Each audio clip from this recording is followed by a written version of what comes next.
নাটোরের নলডাঙ্গায় ২৭ জন প্রতিবন্ধীর মাঝে wheel chair, ৫০ জন অসহায় নারীর মাঝে সেলাই মেশিন এবং ৫ জন শিক্ষার্থীর মাঝে ল্যাপটপ সহ খেলাধুলার উপকরণ বিতরণ করা হয়েছে। নাটোর জেলা প্রতিনিধি সোহান সরকারের প্রতিবেদনে ক্যামেরায় ছিলেন সিএম সরকার। বুধবার দুপুরে উপজেলা অডিটোরিয়ামে এসব উপকরণ বিতরণ করেন নাটোর ২ আসনের সংসদ সদস্য শফিকুল ইসলাম শিমুল।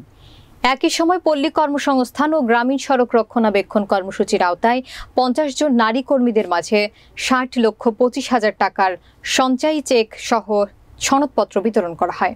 নলডাঙ্গা উপজেলা নির্বাহী অফিসার দেওয়ান আকরামুল হকের সভাপতিত্বে অনুষ্ঠানে বিশেষ অতিথি হিসেবে উপস্থিত ছিলেন পৌর মেয়র মনিরুজ্জামান, জেলা আওয়ামী লীগের সদস্য দিলীপ কুমার দাস, উপজেলা আওয়ামী লীগের সভাপতি আব্দুস শুকুর।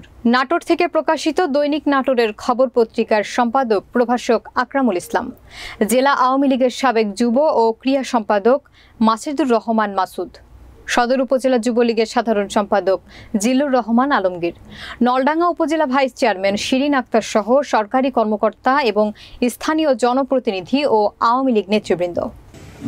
এগিয়ে নিয়ে আসার জন্য, তাদের নিজের পায়ে দাঁড়ানোর জন্য মাননীয় প্রধানমন্ত্রীর নেতৃত্বে বিভিন্ন উদ্যোগ গ্রহণ করা হয়েছে।